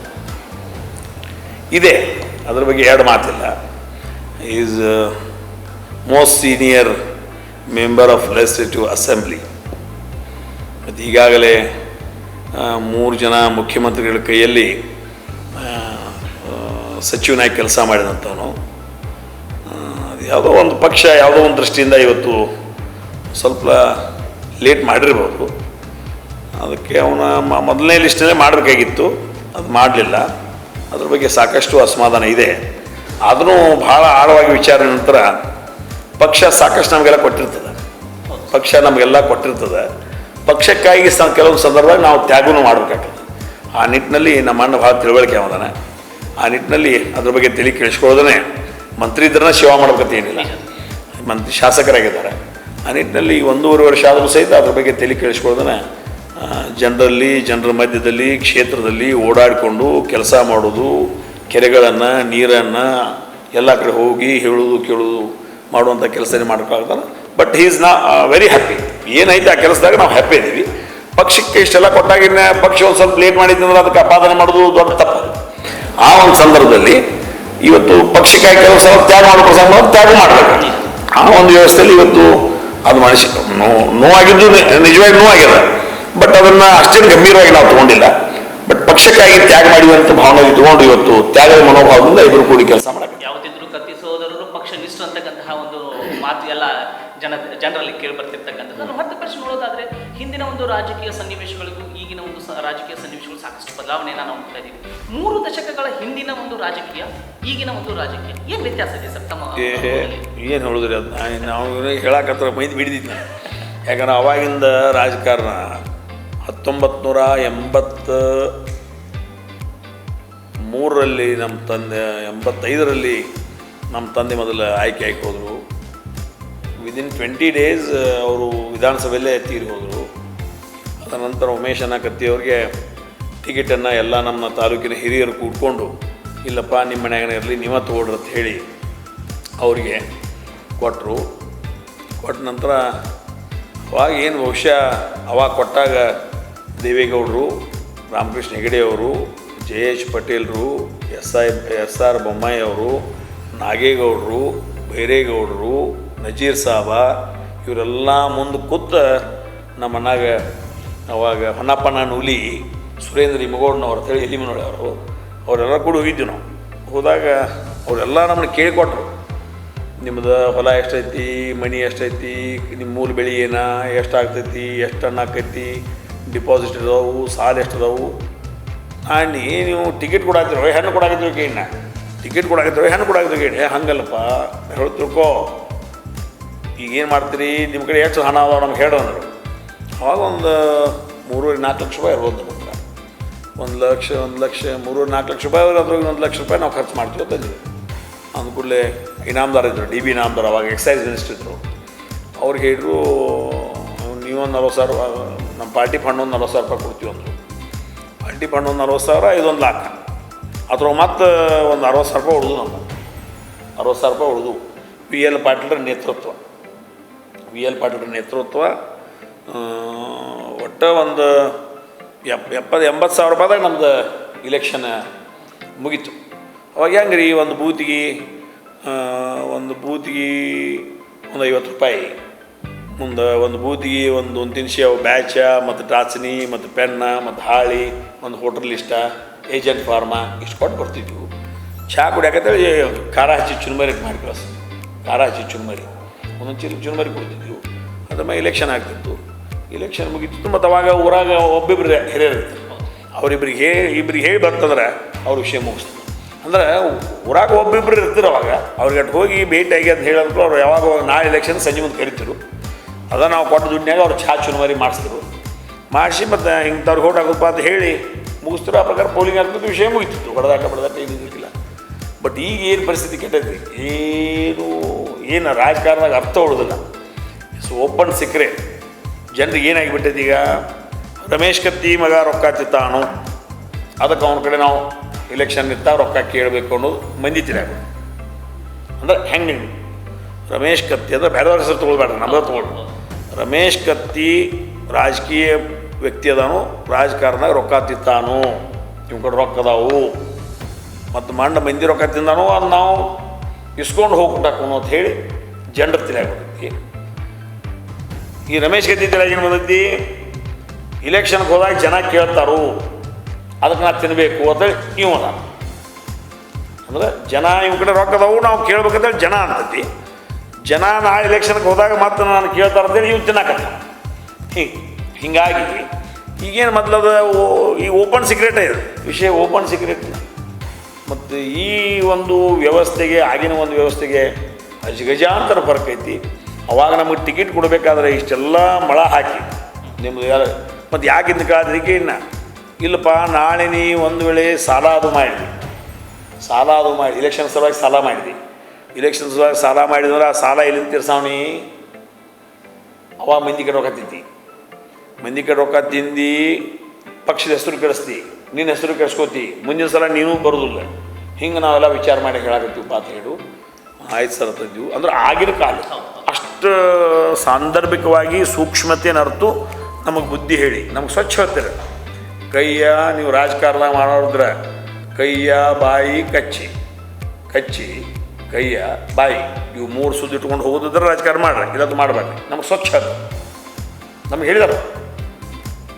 ಈ ಮೂರು ಎಲ್ಲಿ ಇವು ಮೂರು ಸ್ವಚ್ಛ ಇಲ್ಲದೆ ಹೋದ್ರೆ ನೀವು ರಾಜಕಾರಣ ಬರಬೇಡ ಅನ್ನೋಂಥ ಒಂದು ತತ್ವ ಆದರ್ಶವಾಗಿದ್ದು ಈಗೆಲ್ಲ ಮುಗಿದು ಹೋಗೈತಿ. ಅದು ಮುಂದೆ ಆಗಿನ ರಾಜಕಾರಣ ಈಗಿನಕತ್ತು ಹೊಂದಾಣಿಕೆ ಮಾಡೋಕ್ಕೆ ಶಕ್ಯನಿಲ್ಲ. Impossible thing. ಬಟ್ ನಮಗೆ ಕೆಟ್ಟ ಅನಿಸ್ತದೆ. ಎಲ್ಲಿ ಹೊಂಟಿದ್ದೀವಿ ನಾವು, ಯಾಕಡೆ ಹೊಂಟಿದ್ದೀವಿ, ಎತ್ತು ಹೊಂಟಿದ್ದೀವಿ, ಏನು ಹೊಂಟಿದ್ದೀವಿ. ಈಗ ಏನಾಗೈತಿ, ಒಂದೊಂದು ಕಡೆ ನಾಳೆ ಎಲೆಕ್ಷನ್ ಇದ್ದರೆ ಸಂಜೆ ಮುಂದೆ ಬಾಗಿಲ ತಗೊಂಡ್ಬರ್ತಾರೆ ಮಂದಿ, ಎಷ್ಟು ರೇಟ್ ಹಾಕಿದರು, ಒಂದು ಓಟಿಗೆ ಅಟ್ಟು ಕೊಡ್ತಾರೆ. ಇಂಥ ಪರಿಸ್ಥಿತಿ ಓಪನ್ ಇದೆ, ಎಲ್ಲ ಕಡೆ ನೋಡೋಕೆ ಸಿಗಾಕತ್ತೈತಿ ಈಗ. ಬಟ್ ಇದನ್ನು ಎಲ್ಲರೂ ಕೂಡ ಇದನ್ನು ಕಡಿಮೆ ಮಾಡ್ಬೇಕು. ಇಲ್ಲದ್ರೆ ಹೋದ್ರೆ ಇದೊಂದು ದಿವಸ ಇದು ರಾಜಕಾರಣ ಅನ್ನೋದನ್ನು ದಿವಾಳಿಯಾಗಿ ಹೋಗ್ತೈತಿ. ಎಸ್, ಇದೇ ಒಂದು ವ್ಯವಸ್ಥೆ ದಿವಾಳಿ ಆಯಿತು ಅಂದರೆ ಆಟೋಮೆಟಿಕಲಿ ಈ ಒಂದು ಪ್ರಜಾತಂತ್ರ ವ್ಯವಸ್ಥೆ ಕೂತು ಬರ್ತದೆ. ಈಗ DCC ಬ್ಯಾಂಕಿಗೆ ತಾವು ಸುದೀರ್ಘ ಅವಧಿಯಲ್ಲಿ ಅಧ್ಯಕ್ಷರಾಗಿದ್ದು ಈಗ ಚುನಾವಣೆಯನ್ನು ಕೂಡ ಎದುರಿಸ್ತಾ ಇದ್ದೀರಿ. ಈಗ ಕೇಳಿ ಬರ್ತಿರೋ ವಿಷಯದ ಪ್ರಕಾರ ತಮ್ಮ ಪಕ್ಷದಲ್ಲಿ 2 ಬಣಗಳಾಗಿದ್ದಾವೆ ಅಂತಕ್ಕಂಥ ಮಾತುಗಳು ಕೇಳಿದ್ರು, ಅದಕ್ಕೆ ತಾವೇನು ಹೇಳಿಕೆ? ಸ್ವಾಭಾವಿಕವಾಗಿ ಈ ಒಂದು ಸಹಕಾರಿ ಕ್ಷೇತ್ರದಲ್ಲಿ ರಾಜಕೀಯ ಅನ್ನುವಂಥ ಪ್ರಶ್ನೆ ಇರೋದಿಲ್ಲ. ಈಗ ನಾನು ಬಹುಶಃ ನನಗೆ ಈಗ 38 ವರ್ಷ ಆತ ಬ್ಯಾಂಕಿನ ನಿರ್ದೇಶಕನಾಗಿ ಉಪಾಧ್ಯಕ್ಷನಾಗಿ ಅಧ್ಯಕ್ಷನಾಗಿ ಎಲ್ಲ ರೀತಿಯ ಕೆಲಸ ಮಾಡಿದ್ದಾನೆ. ಅಲ್ಲಿ BJP ಅವರು ಅದಾರ, ಕಾಂಗ್ರೆಸ್ದವರು ಅದಾರ, MESದವರು ಅದಾರ, ಇಂಡಿಪೆಂಡೆಂಟು ಅದಾರ. ಎಲ್ಲರೂ ಕೂಡಿ ಇಲ್ಲಿವರೆಗೆ ಸಹಕಾರಿ ಕ್ಷೇತ್ರವನ್ನು ಬೆಳೆಸ್ಕೊಂಡು ಮಾಡ್ಕೊಂಡು ಬಂದಿದ್ದೀನಿ. ಆ ರೀತಿ ಗುಂಪು ಅನ್ನುವಂಥ ವ್ಯವಸ್ಥೆಗೆ ನಾನು ಹೆಚ್ಚು ಒತ್ತು ಕೊಡೋದಿಲ್ಲ. ಸ್ವಲ್ಪ ಭಿನ್ನಾಭಿಪ್ರಾಯಗಳು ಇರ್ಬೋದು. ಆ ಭಿನ್ನಾಭಿಪ್ರಾಯಗಳು ಕೆಲವೊಂದು ಸಂದರ್ಭದಾಗ ಸ್ವಾಭಾವಿಕವಾಗಿ ಮನ್ಯಾಗ ಹೆಂಗೆ ಬರ್ತಾವೆ ಹಂಗೆ ಸಂಘ ಸಂಸ್ಥೆಗೂ ಬರ್ತಾವೆ. ಆ ಒಂದು ನಿಟ್ಟಿನಲ್ಲಿ ಭಿನ್ನಾಭಿಪ್ರಾಯಗಳಿಂದ ಒಂದು ಸಮಸ್ಯೆ ಆಗಿರ್ಬೋದು. ಬಟ್ ನಮ್ಮೆಲ್ಲ ಜಿಲ್ಲೆಯೆಲ್ಲ ಹಿರಿಯರು ಕೂತ್ಕೊಂಡು ಅದನ್ನು ಸರಿ ಮಾಡ್ತಾರೆ. ಸರಿ ಮಾಡೋದ್ರ ಮುಖಾಂತರ ಮತ್ತೆ ಒಂದು ಒಳ್ಳೆಯ ಆಡಳಿತ ಮಂಡಳಿಯನ್ನು ನಮ್ಮ ಬ್ಯಾಂಕಿಗೆ ಬರ್ತದೆ ಅನ್ನುವಂಥ ಆತ್ಮವಿಶ್ವಾಸ ನನ್ನಲ್ಲಿದೆ. ಆ ಗುಂಪುಗಳು ಯಾಕಂದರೆ ಈಗ ನಿಮ್ಗೆ ಏನಾಗ್ತೈತಿ, ಈ ಪೇಪರ್ದವ್ರು ದಿನ ಮುಂಜಾನೆ ಬರ್ಕೊಂಡು 2 ಗುಂಪುಗಳು ಅವ ಪೇಪರ್ ನಿಮಗೆ ಕಪ್ಪಿಸ್ಬೇಕಲ್ಲ. ಇದ್ರ ಪೇಪರ್ ಕಪ್ಸಂಗಿಲ್ಲ ಅವರು, ಏನು ಬರೆಯಾಕಬೇಕು, ಏನು ಬರೆದ್ರನ್ನ ಪೇಪರ್ ಕೊಂಡು ತೊಗೋತಾರೆ, ಬರೀಲಿಲ್ಲ ಪೇಪರ್ ಕೊಂಡು ತೊಗೊಳಂಗಿಲ್ಲ. ಅದಕ್ಕೆ ಏನೋ ಒಂದು ಬೇಕಂತ ಹೇಳಿ ಆ ಗುಂಪು ಈ ಗುಂಪು ಅಂತ ಯಾರು ಬರೆದು ಬಿಡ್ತಾರೆ. ಹಂಗೆ ಯಾವ ರೀತಿ ಗುಂಪುಗಳಿಲ್ಲ. ಸಹಕಾರಿ ಕ್ಷೇತ್ರ ಬಲಾಢ್ಯವಾಗಿರಬೇಕು. ಅದರಲ್ಲಿ ವಿಶೇಷವಾಗಿ ಉತ್ತರ ಕರ್ನಾಟಕದಲ್ಲಿ ಸಾಕಷ್ಟು ಬಲಾಢ್ಯವಾಗಿದೆ. ಮತ್ತು ಮೊದಲಿಂದ ಇಲ್ಲಿವರೆಗೆ ಎಲ್ಲ ಪಕ್ಷದವರು ಕೂಡ ನಡ್ಸ್ಕೊಂಡು ಬಂದಿದ್ವಿ. MLA, MLC, MP, ಪಂಪಿ ಅವೇನು ಎಲೆಕ್ಷನ್ಗಳು ಬಂದು ಅಂದ್ರೆ ನಮ್ಮ ಈ ಗ್ರಾಮ ಪಂಚಾಯತಿ, ತಾಲೂಕು ಪಂಚಾಯತಿ, ತಾಲೂಕು ಪಂಚಾಯತಿ, ಜಿಲ್ಲಾ ಪಂಚಾಯತಿ, MLA, MLC, MP ಇವನು ರಾಜಕೀಯ ದೃಷ್ಟಿಯಿಂದ ನಾವು ಹೋರಾಟ ಮಾಡ್ತೀವಿ. ಎದುರಾಬದ್ರ ನಿಂತು ಹೋರಾಟ ಮಾಡ್ತೀವಿ. ಆದರೆ ಅದೇ ಎದುರಾಬದ್ರ ನಿಂತು ಹೋರಾಟ ಮಾಡಿದಂಥ ಜನ ಸಹಕಾರಿ ಕ್ಷೇತ್ರದಲ್ಲಿ ನಾವು ಎದುರಾಬದ್ರ ಕುಂತು ನಿರ್ಣಯಗಳು ಮಾಡ್ತೀವಿ. ಇಂಥ ಒಂದು ಸಾಮರಸ್ಯ ಇರುವಂಥ ಒಂದು ವ್ಯವಸ್ಥೆಯಲ್ಲಿ ರಾಜಧರ್ಮದ ಒಂದು ರಾಜಕಾರಣ ಅಲ್ಲಿ ಮಾಡಿರ್ತೀವಿ. ಇಲ್ಲಿಯೂ ಸಹಕಾರಿ ಕ್ಷೇತ್ರದಲ್ಲಿಯೂ ರಾಜಧರ್ಮದ ಒಂದು ರಾಜಕಾರಣ ಮಾಡೋದ್ರ ಮುಖಾಂತರ ಇಲ್ಲಿ ಸಂಸ್ಥೆ ಮುಖಾಂತರ ಜನರ ಸುಖ ದುಃಖಗಳನ್ನ ನೋಡ್ಕೊಳ್ತೀವಿ. ಅಲ್ಲಿ ರಾಜಕಾರಣ ಮಾಡೋದ್ರ ಮುಖಾಂತರ ಸರ್ಕಾರದ ಗಮನಕ್ಕೆ ತಂದು ಅಲ್ಲಿಂದ ಪರಿಹಾರ ಮಾಡುವಂಥ ಪ್ರಯತ್ನವನ್ನು ಮಾಡ್ತೀವಿ. ಆದರೆ ಗುಂಪುಗಳದು ಯಾವುದೂ ಇಲ್ಲ. ಮತ್ತು ಯಾರೋ ಇದ್ರೂ ಅದಕ್ಕೆ ಹಿರಿಯರ ಒಂದು ಮಾರ್ಗ ಮಾಡಿ ಒಂದು ಸರಿದಾರಿಗೆ ತಂದು ಸರಿಪಡಿಸ್ತಾರೆ ಅನ್ನೋಂಥ ವಿಶ್ವಾಸ ನನಗಿದೆ. ಈಗ ಬಹಳ ವರ್ಷದಿಂದ ನಮ್ಮ ಹುಕ್ಕೇರಿ ತಾಲೂಕಿನ ಜನತೆ ತಮ್ಮ ಕುಟುಂಬಕ್ಕೆ ಬೆಂಬಲವಾಗಿ ನಿಂತಿದ್ದಾರೆ. ಅದಕ್ಕೊಂದು ಕಾರಣ ಅಂತಂದರೆ ತಮ್ಮ ಜನಪರ ಕಾರ್ಯಗಳು. ಇನ್ನೊಂದು ಕಡೆ ಆಡ್ಲಿಕ್ಕೆ ಕೇಳ್ತಿರೋದೇನಂತಂದರೆ ಅದು ಸಣ್ಣ ಸಾಹುಕಾರ ಅಂತಂದರೆ ರಮೇಶ್ ಕತ್ತಿಯವರು ಅವರ ಒಂದು ಭಯದಲ್ಲಿ ಜನ ಇದ್ದಾರೆ ಅಂತಕ್ಕಂಥದ್ದನ್ನು ನಾವು ಕೇಳ್ಪಡ್ತೇವೆ. ಅವ್ರಿಗೆ ನೀವು ಏನು ಹೇಳಲಿಕ್ಕೆ ಇಚ್ಛೆ ಪಡ್ತೀರಿ? ನನಗೇನು ಭಯ ನನ್ನ ಸಲುವಾಗಿ ಯಾಕೆ ಬರ್ತಾರೋ ನಂಗೆ ಗೊತ್ತಿಲ್ಲ. ನಾನು ನೇರವಾದಿ, ಸ್ಪಷ್ಟವಾದಿ. ಈ 10 ಮಂದಿಯಾಗ ಏನು ತಪ್ಪು ಮಾಡಿದ್ರೆ 10 ಮಂದಿಯಾಗ ಅವ್ನು ಒಬ್ಬನ ಕರೆಸಿ ಹೇಳೋದಿಲ್ಲ, 10 ಮಂದಿಯಾಗ ಹೇಳ್ಬಿಡ್ತಾನೆ, 10 ಮಂದಿಯಾಗ ಹೇಳ್ತಾನೆ. ಮತ್ತಿನ್ನು ಭಯ ಅಂತಂದ್ರೆ ಅದೇನು ಭಕ್ತಿ ಸಲುವಾಗಿ ಭಯ ಆಯಿತು, ಏನು ಭಯದ ಸಲುವಾಗಿ ಭಕ್ತಿ ಆಯಿತು, ಅದು ನನಗೂ ಅರ್ಥ ಆಗ್ತದೆ. ಆದರೆ ಜನಸಾಮಾನ್ಯರ ಜೊತೆ ಒಂದು ಅನ್ಯೋನ್ಯವಾಗಿರ್ತಕ್ಕಂಥ ಸಂಬಂಧನ ಹೊಂದಿದ್ದೀನಿ. ಮತ್ತು ನೇರವಾದೀನಿ, ಸ್ಪಷ್ಟವಾದಿ ಅದೀನಿ, ನೇರವಾಗಿ ಮಾತಾಡ್ತೀನಿ. ಯಾರೋ ಒಬ್ಬ ತಪ್ಪು ಮಾಡಿದ್ರು ಸಹಿತ ಒಂದು 100 ಮಂದಿಯಾಗನ ನೀನು ತಪ್ಪು ಮಾಡಿದ್ರೆ ಅಂತ ಹೇಳ್ಬಿಡ್ತೀನಿ. ಒಬ್ಬರಿಗೇನಿರ್ತೀವಿ ಒಳಗೆ ಕರೆದು ಹೇಳ್ತಾರ, ನಾ ತಪ್ಪು ಮಾಡಿದನ್ರಿ ನಮಗೂ ಗೊತ್ತೈತಿ, ಖರೆ ಒಳಗೆ ಕರೆದು ಹೇಳಿರ್ತಾರೆ. ಒಳಗೆ ಕರೆದು ಹೇಳಕ್ಕೆ ನಾವು ಮಾಡ್ಕೊಂಡು ಹೇಳ್ತೀವಿ. ಅವು ಒಳಗೆ ಕರೆದು ಹೇಳ ನೀನು ಜನ್ಮ ಹೇಳಕ್ಕೆ ಅವ್ನು ಮಂದ್ಯಾಗನ ಹೇಳ್ರೆ ಅವ್ನು ಬರೋಬ್ಬರ ಶಿಕ್ಷೆ. ನೀವು ಒಳಗೆ ಕೊಲ್ಲಕ್ಕೆ ಕರೆದು ಹೇಳ್ರೆ ಮತ್ತು ಮರ್ಕೋಸ್ಬೋದು. ಅದು ಮಂದ್ಯಾಗ ಹೇಳ್ರೆ ಸಾವುಕಾರ ತಪ್ಪು ಮಾಡ್ರು ಮಂದ್ಯಾಗ ಹೇಳ್ತಪ್ಪ ಅಂತ ಒಂದು ಮೆಸೇಜ್ ಹೋಗಿ ಆ 99 ಮಂದಿಯು ಇಂಥದ್ದೇನು ಮಾಡುವಾಗ ಮಾಡೋದು ಬೇಡಪ್ಪ, ಮಾಡ್ರಿ ಮಂದ್ಯಾಗ ಜಾಡಿಸ್ತಾವಾಗ ಅಂತ ಹೇಳಿ ಅವ್ರು ತಿಳಿಯಾಗ ಬರ್ತದೆ. ಮತ್ತು ನೀವು ಒಳಗೆ ಕರೆದು ಹೇಳಿರೋದು ಅವ್ರಿಗೆ ವ್ಯಾಲ್ಯೂ ಇಲ್ಲ. ಏನು ಮಾತಾಡೋ ಏನು ಬಿಟ್ಟರು ಅದು ಬಿಡ್ತಾರೆ. ಈಗ ನೋಡ್ರಿ ಮಮ್ಮಿ, ಈಗ ನಾವು ಗಾಡ್ಯಾಗ ಕೂತಿರ್ತೀವಿ, ಯಾರೊಬ್ರು ಇರ್ತಾರೆ, ಅವ್ರು ಬಂದು ಕಿಟಕಿಯಾಗ ಹಣಿಕೆ ಹಾಕಿಬಿಡ್ತಾರೆ. ಏನು ಕಿಟಕಿಯಾಗ ಏನು ಮಾತಾಡಂಗಿಲ್ಲ ಬಿಡಿ ಅಂದ್ರೆ ಅಲ್ಲಿ ಪಬ್ಲಿಕ್ಕಿಗೆ ಮೆಸೇಜ್ ಏನು ಕಿವ್ಯಾಗ ಹೇಳಿದ್ ನೋಡಿ ಸಾವುಕಾರಿ, ಏನು ಬಗ್ರಿ ಮಗ ನಾವು ಅಂದರೆ ನಾವು ಗಾಡ್ಯಾಗ ಹೊಂತೀವ್ರೆ ಬರೀ ಎಲ್ಲ ನಮಸ್ಕಾರ ಬರ್ತಾನೆ ಅಂತೀವಿ. ಅನ್ಬಿಡೋ ಬಂದು ಏನು ಮಾಡ್ತಾನೋ ಕಿಟಕಿಯಾಗ ಗುಣ ಆಗ್ತಾನೆ. ಏನೂ ಹೇಳೋದಿಲ್ಲ ಭಾಳ ಆಮೇಲೆ ಕಿಟಕಿಯಾಗ ಗುಣ ಕೊಡೋದು. ಯಾಕೆ ಕಿಟಕಿಯಾಗ ಗುಣ ಆಗ್ತಿತ್ತು ನಾ ಕೇಳ್ರೆ ಇಲ್ಲ ಬಾಗಿಲು ಕೂತೈತಿಲ್ಲ ನೋಡಿ ಹೇಳತ್ತ. ಅಂದ್ರೆ ನಾವು ದೊಡ್ಡ ಸುಳ್ಳು ಮಕ್ಕಳು ಬಾಗಿಲ ಹಾಕೊಳಕ್ಕೆ ಬರಂಗಿಲ್ಲ, ನಮ್ಗೆ ಬಾಗಿಲ ಹಾಕೋತು. ಆದ್ರೆ ಬರೀ ಕಿಟಕಿಯಾಗ ಏನು ಬೇಕು ನೋಡಿ ಹೋಗ್ತಾರಲ್ಲ, ಆದ್ರೆ ಆ 100 ಮಂದಿ ನೋಡ್ತೈತಿ. ಸಾವುಕಾರಿಗೆ ಏನೋ ಮಗ ಹೇಳಿದೆ ಅಂತಂದ್ರೆ ಸಾವುಕಾರದ ಅಗ್ರಿ ಚಲೋ ಐತೆ. ಅದ್ರ ಹವಾಮ್ಯಾಗ ಮತ್ತೆ ಏನು ಮಾಡ್ಕೊತ ಹೋಗ್ತಾವ. ಅದಕ್ಕೆ ನಾ ಕಿಟಕಿಯಾಗ ಒಳಗೆ ಯಾವ ತೊಗೊಳ್ಳೋದಿಲ್ಲ. ನಾ ಕಿಟಕಿಯಾಗ ಹಣಕ್ಕೆ ಹಾಕ್ಬಾರ್ದು. ಏನು ಹೇಳ್ತೀವಿ ಮಂದ್ಯಾಗ ಹೇಳ್ರಿ. ಮತ್ತು ನೀವು ಮಂದ್ಯಾಗ ಹೇಳಿರೋ ಒಬ್ಬ ಕರೆದು ಒಳಗೆ ಕರೆದು ಹೇಳ್ರು ನಾ ಬಂದು ಹೊರಗೆ ಮಂದ್ಯಾಗ ಏನೋ ಹೇಳಿದ್ರೆ ಹಾವನ. ಹಿಂಗಾಗಿ ಮಂದಿ ಒಂದು ಸ್ವಲ್ಪ ನನ್ನ ಮುಂದೆ ಮಾತಾಡೋದು ಒಂದು ಸ್ವಲ್ಪ ಅವೆಲ್ಲ ಭಾವನೆಯಿಂದ ಹೆದರ್ತಾನೆ. ಹಿಂಗೆ ನನ್ನ ಅನಿಸಿಕೆ. ಈಗ ಸಮಯಕ್ಕೆ ಮಹತ್ವ ಕೊಡೋ ರಾಜಕಾರಣಿ ಅಂತಂದ್ರೆ ಒಂದು ರಮೇಶ್ ಕತ್ತಿಯವರು, ಇನ್ನೊಂದು ಸತೀಶ್ ಜಾರಕಿಹೊಳಿ ಅವರು ಅಂತಕ್ಕಂತಹ ಮಾತುಗಳು ಸುತ್ತಮುತ್ತ ಕೇಳಿ ಬರ್ತವೆ. ಸೊ ಆ ಒಂದು ಸಮಯದ ಪರಿಪಾಲನೆಯನ್ನು ತಾವು ಯಾವ ರೀತಿಯಾಗಿ ನಿರ್ವಹಿಸ್ತೀರಿ ಸರ್? ಅವಶ್ಯವಾಗಿ ಚುನಾವಣೆಗಳನ್ನು ಗೆಲ್ಲೋದಕ್ಕಿಂತ ಜನರ ಮನಸ್ಸನ್ನು ಗೆಲ್ಲೋದು ಭಾಳ ಮುಖ್ಯ. ಅದರಲ್ಲಿ ವಿಶೇಷವಾಗಿರ್ತಕ್ಕಂಥ ಒಂದು ಶಿಸ್ತು ಅಂದರೆ ಸಮಯ ಇಷ್ಟೇ ಹೇಳ್ತದೆ. ಈ ವ್ಯಕ್ತಿ ಒಂದು ಸಂಪೂರ್ಣವಾಗಿರ್ತಕ್ಕಂಥ ಪರಿಚಯ ಎಲ್ಲಿ ನಿಮಗಾಗ್ತದೆ ಅಂದ್ರೆ ಸಮಯಕ್ಕೆ ಸರಿಯಾಗಿ ಬರುವಂಥ ಒಬ್ಬ ವ್ಯಕ್ತಿ ರಾಜಕಾರಣಿ ಇರ್ಬೋದು, ಸಹಕಾರಿ ಕ್ಷೇತ್ರ ಇರ್ಬೋದು, ಪರಮ ಪೂಜ್ಯರಿರ್ಬೋದು, ಅಥವಾ ಹಿರಿಯರಿರ್ಬೋದು, ಅಥವಾ ನೀವು ಪತ್ರಕರ್ತರಿರ್ಬೋದು, ಇನ್ನೊಬ್ರು ಇರ್ಬೋದು, ಮತ್ತೊಬ್ರು ಇರ್ಬೋದು. ಹೇಳಿದಂಥ ವೇಳೆಗೆ ಯಾವ ವ್ಯಕ್ತಿ ಬರ್ತಾನೆ ಅವನದೊಂದು ವ್ಯಾಲ್ಯೂವೇ ಬೇರೆ. ಶಿಸ್ತು ಅಲ್ಲೇ ಪ್ರಾರಂಭ ಆಗ್ತದೆ. ಶಿಸ್ತಿನಿಂದ ನೀವು ಎಷ್ಟು ಬೇಕಾಷ್ಟು ಜೋಡಿಸ್ಬೋದು. ಅವನ ಇಡೀ ಪರ್ಸ್ನಾಲಿಟಿ ಅಲ್ಲಿ ನೀವು ಐಡೆಂಟಿಫಿಕೇಷನ್ ಮಾಡ್ಬೋದು. ಇಷ್ಟೆಲ್ಲ ಕೆಲಸ ಇದ್ರೂ ಆನ್ ಟೈಮ್ ಬರ್ತಾನಪ್ಪ ಅಂದರೆ ಶಿಸ್ತದಾನ. ಬೆಳಿಗ್ಗೆ ಲಘು ಹೇಳ್ತಾನೆ, ವಾಕಿಂಗ್ ಮಾಡ್ತಾನೆ, ತನ್ನ ದಿನಚರಿ ಎಲ್ಲ ಮುಗಿಸ್ಕೋತಾನೆ, ತನ್ನ ನಾಷ್ಟ ಮಾಡ್ತಾನೆ, ಟೈಮಿಗೆ ಬರ್ತಾನೆ. ಮಂಗಳವಾರ ಶನಿವಾರ ಜನಸೇವೆ ಬಿಟ್ಟರೆ ಬಾಕಿ ದಿವಸನ ನಾನು ಮುಂಜಾನೆ ದಿನಚರಿ ಎಲ್ಲ ಮುಗಿಸ್ಕೊಂಡು ಅವ್ರಿಗೇನು ಟೈಮ್ ಕೊಟ್ಟಿದ್ರೆ ಆ ಟೈಮ್ ಪ್ರಕಾರ ನಾನು ಎಲ್ಲಿ ಕೊಟ್ಟಿದ್ದೆ ಅಲ್ಲಿ ಹೋಗಿ ಬರೋದು. ಈ ಪ್ರಕಾರ ನಾವು ಇರೋದ್ರಿಂದ ಬಹುಶಃ ಸತೀಶ್ ಜಾರಕಿಹೊಳಿ ಅವರು ಅದನ್ನು ಮೇಂಟೈನ್ ಮಾಡಿದ್ದಾರೆ. ಅವರು ಸ್ವಾಭಾವಿಕ ಮೇಂಟೈನ್ ಮಾಡಿ ಇದರಿಂದ ಇಷ್ಟ ಏನು ಜನರಿಗೆ ಗೊತ್ತಾಗೋದು ಅಂದರೆ ಶಿಸ್ತು ಅಂದರೆ ಟೈಮಿಗೆ ಬರ್ತಾನೆ. ಬರೀ ಅದಕ್ಕೆ ನಿಮಗೆ ಹೇಳ ಚುನಾವಣೆ ಗೆಲ್ತೀವಿ, ಅದು ಚುನಾವಣೆ ಗೆಲ್ಲೋದು ಅಷ್ಟೇ ಅಲ್ಲ, ಜನರ ಮನಸ್ಸನ್ನು ಗೆಲ್ಲುವಂಥ ಒಂದು ಪ್ರಾಮಾಣಿಕ ಪ್ರಯತ್ನದಲ್ಲಿ ಇದು ಸಮಯನೂ ಒಂದು. ಸಮಯದ ಪರಿಜ್ಞಾನ ಯಾವನಿಗಿದೆ ಅವನಿಗೆ ಸರ್ವಸ್ವದ ಪರಿಜ್ಞಾನ ಅವನಿಗಿದೆ ಅನ್ನುವಂಥ ಒಂದು ಮಾತು ಉಲ್ಲೇಖ ಆಗ್ತದೆ. ಆ ಒಂದು ನಿಟ್ಟಿನಲ್ಲಿ ಸಮಯದ ಪರಿಪಾಲಕರಾಗಿ ನಾವು ಇರೋದು ಭಾಳ ಒಳ್ಳೆಯದು ಮತ್ತು ಮುಂದಿನ ಪೀಳಿಗೆಯೂ ಸಹಿತ ಒಂದು ದಾರಿದೀಪ ಅಥವಾ ಮಾರ್ಗದರ್ಶನ ಅಂತ ಆಗ್ಬೋದು. ಇನ್ನೊಂದು ತಮ್ಮ ವೈಯಕ್ತಿಕ ಪ್ರಶ್ನೆ ಕೇಳೋದಾದ್ರೆ, ಈ ಮುಂಚೆನೂ ನಾನು ತಮ್ಮ ಜೊತೆಗೆ ಮಾತಾಡಿದ್ದೀನಿ ಆ ವಿಷಯವನ್ನ. ಒಂದು ತಮ್ಮ ಜ್ಞಾಪಕ ಶಕ್ತಿ, ಎರಡನೇದು ತಮ್ಮ ಆರೋಗ್ಯ. ಇವೆರಡು ಈಗಿನ ಯುವಕರಿಗೂ ಕೂಡ ಮಾದರಿಯಾಗಿರ್ತಕ್ಕಂಥದ್ದು. ಅದರ ಗುಟ್ಟನ್ನ ಮತ್ತೆ ನೀವು ಹೇಳಬೇಕು ಅಂತ ಕೇಳ್ಕೊಂತೀನಿ ಸರ್.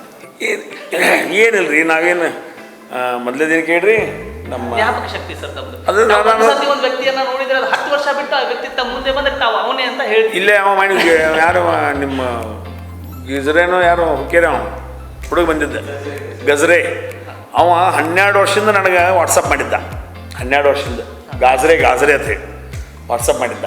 ಮನೆ ಬಂದ ನಾವು ಅದೇನೋ ಒಂದು ಇದನ್ನು ತೆಗೆದ ನಾನು ಅಲ್ಲಿ ಗಾಜರೆ ನಾವು ಯಾವುದೋ ಮೋದಿ ಕೇರ್ ಅಥವಾ ಏನೋ ತೆಗೆದಾರ. ಅದು ಇನ್ವಿಟೇಷನ್ ಕಾರ್ಡ್ ಕೊಡಕ್ಕೆ ಬಂದ.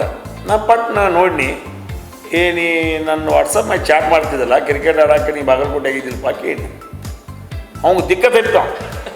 ಅವ್ನು ಮತ್ತು 12 ನೋಡಿಲ್ಲ, ಅವ್ನು ಒಟ್ಟ ನೋಡಿಲ್ಲ, ನಾ ಭೇಟಿಯಾಗಿಲ್ಲ, ಬರೀ ವಾಟ್ಸಪ್ನಾಗ ಚಾಟ್ ಮ್ಯಾಗರೇ ಗಾಜರೆ ಅಂತ ನೋಡ್ರಿ ಹುಕ್ಕೇರಿ ಹುಡುಗ ಹುಕ್ಕೇರಿ ಅವರು. ಇದಕ್ಕೇನು ಹೆಚ್ಚಿದ್ದಿಲ್ಲ, ನೀವು ಹೊರಗೆ ತಿನ್ನೋದು ಈ ಹೋಟೆಲ್ ಜಂಕ್ ಫುಡ್ಡು ಇಲ್ರಿ. ಎಲ್ಲ 3 ದಿವಸದ ಎಲ್ಲ ಹೊರಗೆ ನೋಡಿ ಲಾಭ ಮಾಡೋರು.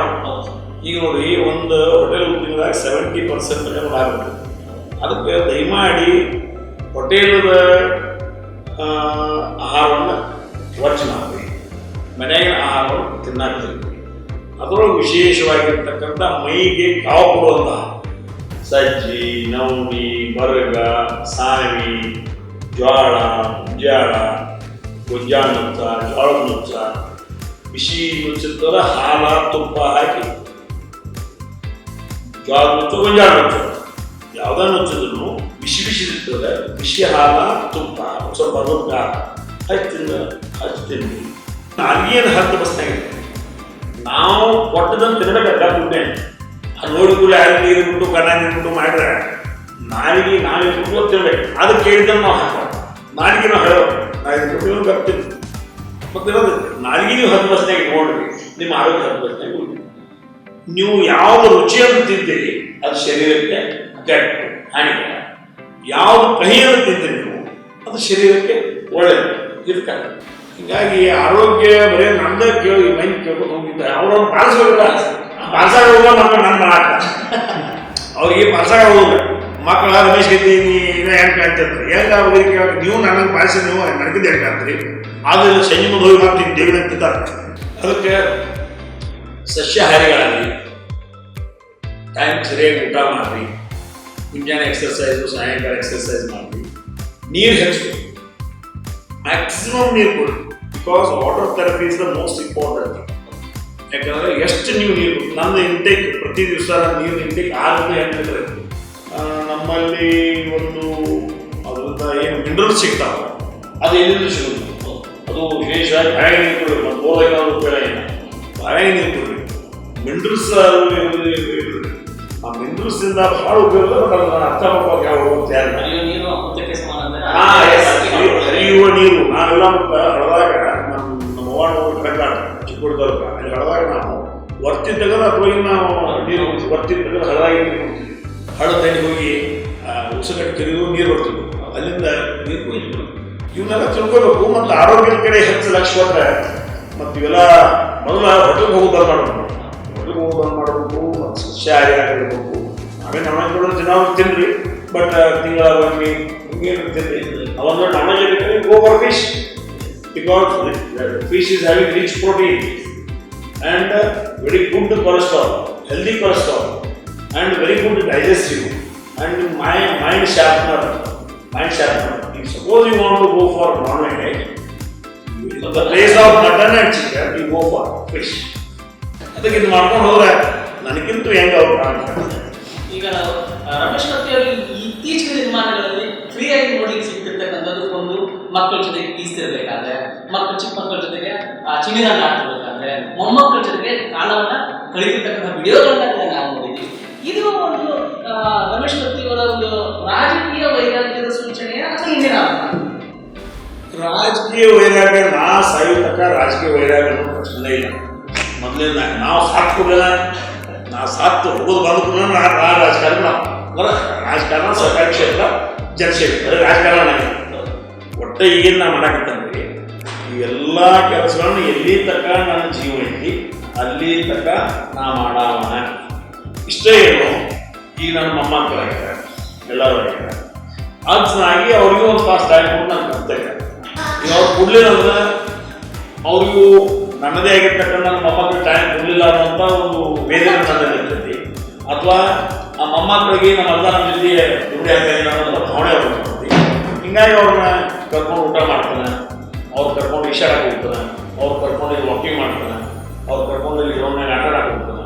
ಇದೇನೋ ಒಂದು ತಾಸು 2 ತಾಸು ಅವ್ರು ಟೈಮ್ ಕೊಟ್ಟು ಇದರಂತ ವೈರಾಗ್ಯ ಅನ್ನುವಂಥ ಪದ ಇಲ್ಲಿ ಆಗಂಗಿಲ್ಲ. ಅವ್ರ ಸಂತೋಷ, ನನ್ನ ಸಂತೋಷ, ಮತ್ತು ಮೊಮ್ಮಕ್ಕಳು ಈಗ ರಮೇಶ್ ಕತ್ತಿ ಮೀಸಿ ಹಿಡಿಯಾರ ಯಾರು ಯಾರು ಗೊತ್ತಾಗ್ತದೆ, ಯಾರಿಗೂ ಗೊತ್ತಾಗ್ತದೆ ಈ ಮಗ ಮೀಸಿ ಹಿಡ್ಕೊಂತ ಮಕ್ಕಳಿಗಿಂತ ಮೊಮ್ಮಕ್ಕಳಿಗೆ ನಾನು ಮಾತಾಡೋದು ಸಮೀಪದವರು ಮಾತಾಡೋದು. ಈಗ ನೋಡ್ರೆ ಮೀಸಿ ಹಿಡಿದು ಚೆಕ್ತ, ಮೀಸಿ ಹಿಡಿದು ಚೆಕ್ತ, ಕಪಾಲ್ ಹಾಕಿ ಬಂದು ಕಪಾಳಿ ಹಿಡಿತಾರು, ಇನ್ನೊಬ್ಬ ಬುದ್ಧ ಚೆಕ್ ಬುದ್ಧಿಲ್ಲ ಬಟ್ ಎರಡು ಕೈ ಸಿಕ್ಕು ಚೆಕ್ತಾರು. ಅಂದ್ರೆ ಈ ಒಂದು ನನ್ನ ಒಂದು ಫೀಲ್ ಆಕೈತಿ, ಒಮ್ಮೆ ನನ್ನ ಕ್ವಶನ್ ಆಕೈತಿ. ಒಬ್ಬರು ಈ ಮೊಮ್ಮಕ್ಕ ಇರ್ತಿಲ್ಲ, ನಮ್ಮ ಮೀಸಿ ಯಾರು ಇದ್ರು, ನನ್ನ ಕಪಾಳಿಗೆ ಯಾರು ಇದ್ರು, ಕಪಾಳಿಗೆ ಯಾರು ಹಿಡಿದ್ರು, ಬುದ್ಧ ಯಾರು ಚೆಕ್ತರು. ಇಲ್ಲ, ಈಗ ಮಾತಾಡಿರ್ತಕ್ಕಂತಹ ಗಡಸು ಧ್ವನಿಯಲ್ಲಿ ಮಕ್ಕಳು ಮಾತಾಡೋ ಹಾಗೆ ಮನೆಯವರು ಮಾತಾಡೋದು, ಆ ಗಡಸು ಧ್ವನಿ ಅವನನ್ನ ಮಾತ್ರ